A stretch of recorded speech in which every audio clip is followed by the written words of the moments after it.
नमस्कार, मैं हूं आपके साथ आस्था कौशिक। नमस्कार, मैं हूं आपके साथ मेनका चौधरी। और आज की जो बड़ी खबर है वो समाजवादी पार्टी से जुड़ी हुई है। समाजवादी पार्टी ने लोकसभा चुनाव के लिए अपने प्रत्याशियों की लिस्ट जारी कर दी है। पार्टी ने इस लिस्ट में 16 उम्मीदवारों के नाम की घोषणा की है।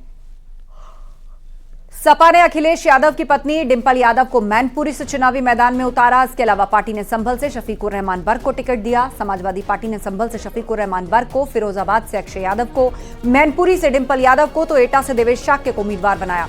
बदायूं से धर्मेंद्र यादव को, लखीमपुर खीरी से उत्कर्ष वर्मा, धौरहरा से आनंद भदौरिया, उन्नाव से अनु टंडन, लखनऊ से रविदास मेहरोत्रा को, फर्रुखाबाद से डॉक्टर नवल किशोर शाक्य को तो अकबरपुर से राजा रामपाल को, बांदा से शिवशंकर सिंह पटेल को, फैजाबाद से अवधेश प्रसाद समेत अंबेडकर नगर से लालजी वर्मा, बस्ती से रामप्रसाद चौधरी, गोरखपुर से काजल निषाद को टिकट अनाउंस किया है। तो 2024 के आम चुनाव के लिए 16 उम्मीदवारों की लिस्ट सपा ने जारी की है। बिल्कुल, तो कांग्रेस को एक झटके के तौर पर देखा जा रहा है। इस लिस्ट को कांग्रेस से बिना बातचीत के उन सीटों पर भी समाजवादी पार्टी ने कैंडिडेट्स खड़े कर दिए हैं जहां पर कांग्रेस के प्रत्याशियों ने पिछली बार चुनाव लड़ा था। अगर बात लखनऊ की करें, रविदास मेहरोत्रा को यहां से समाजवादी पार्टी ने टिकट दे दिया है, जबकि कांग्रेस से पिछली बार आचार्य प्रमोद कृष्णम ने यहां से चुनाव मैदान में अपनी किस्मत आजमाइश की थी।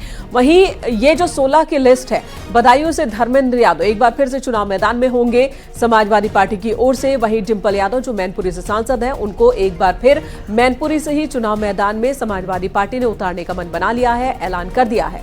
संभल से शफीकुर रहमान बर्क, जिनके बयानों पर बार बार बवाल मचता है, वो एक बार फिर चुनाव लड़ने के लिए चुनाव मैदान में आपको नजर आएंगे, क्योंकि समाजवादी पार्टी ने उनके नाम पर भी मुहर लगा दी है। 2024 के लिए एसपी की ये लिस्ट, पहली लिस्ट सामने आई। 16 उम्मीदवारों के इसमें नाम हैं और इसी के साथ ये माना जा रहा है कि इंडिया गठबंधन में क्या सब कुछ ठीक है। उत्तर प्रदेश में जिस तरह से समाजवादी पार्टी ने अपनी तरफ से कांग्रेस को 11 सीटों का ऐलान किया था, लेकिन कांग्रेस का अभी तक रिएक्शन उस पर नहीं आया। ऐसे भी समाजवादी पार्टी ने अपनी पहली लिस्ट भी जारी कर दी। तो लखनऊ में एसपी प्रत्याशी पूनम सिन्हा दूसरे नंबर पर, यह पिछली बार के जो स्थिति रही है वो दिखाने की कोशिश हो रही है।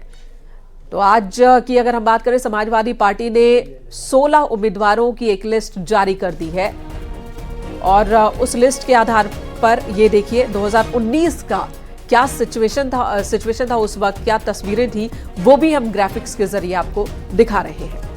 सबसे पहले बात लखनऊ की करते हैं। एसपी प्रत्याशी पूनम सिन्हा जो कि दूसरे नंबर पर रही थी, 2,85,724 वोट मिले थे, लेकिन उन्हें हार का सामना करना पड़ा था 3,47,302 वोटों से। समाजवादी पार्टी ने आज ही अपने 16 सीटों पर प्रत्याशी उतारे हैं, जिसका ऐलान किया है।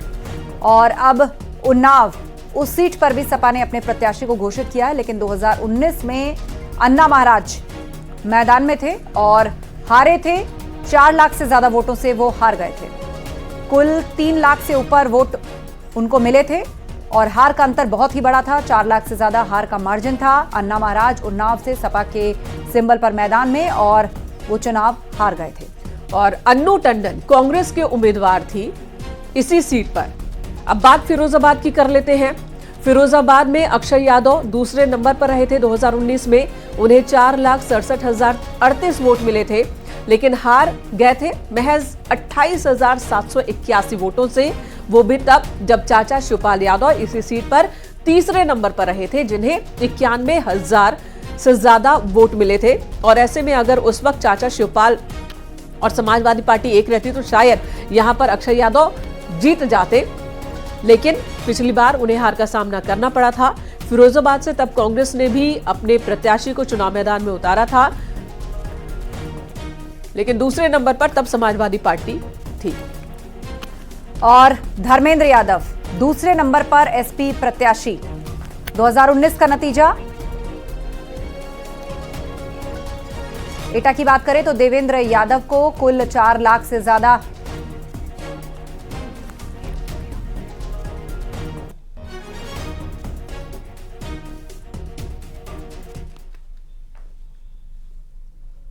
एसपी ने लोकसभा चुनाव के लिए अपने प्रत्याशियों को मैदान में उतारा, तो उस पर किस तरह का रिएक्शन सामने आया है, पहली लिस्ट को लेकर बीजेपी और कांग्रेस का क्या कहना है, आपको सुनवाते हैं।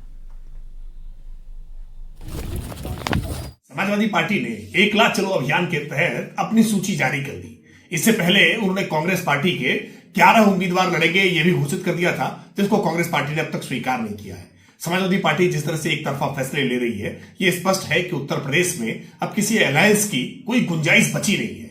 और जो सूची जारी की है, इसमें भी 3 परिवार के सदस्य उन्होंने घोषित किए हैं। वो चाहे बदायूं से उन्होंने धर्मेंद्र यादव को घोषित किया हो, या फिरोजाबाद से अक्षय यादव को, या डिंपल यादव को चुनाव लड़ने का निर्णय लिया हो।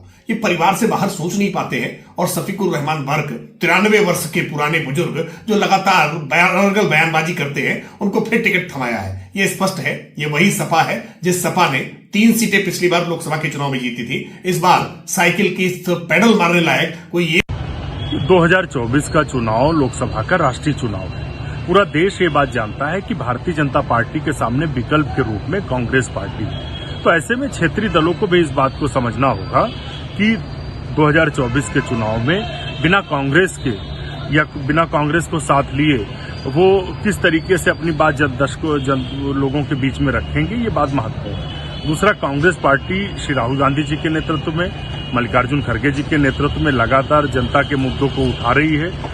भाजपा सरकार की नीतियों की वजह से 45 साल में सबसे ज्यादा बेरोजगारी है, महंगाई है, सिर्फ एक उद्योगपति की आमदनी हो रही, देश का आम आदमी गरीब हो रहा है। तो ऐसे में कांग्रेस पार्टी ही विकल्प के रूप में है। इंडिया गठबंधन को हम सबको साथ लेकर चल रहे हैं। समाजवादी पार्टी और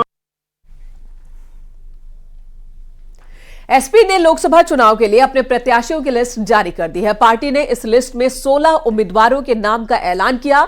एसपी ने लखनऊ और फर्रुखाबाद सीट पर भी उम्मीदवार उतारे हैं, जबकि पिछली बार लखनऊ से प्रमोद कृष्णम और फर्रुखाबाद से सलमान खुर्शीद ने चुनाव लड़ा था। लोकसभा चुनाव को लेकर के समाजवादी पार्टी के राष्ट्रीय अध्यक्ष अखिलेश यादव पहली लिस्ट जारी करने के बाद समाजवादी पार्टी कार्यालय से निकलते हुए नजर आ रहे हैं। कार्यकर्ता भारी तादाद में अंदर मौजूद हैं। साथ ही पहली लिस्ट को जारी कर दिया गया है।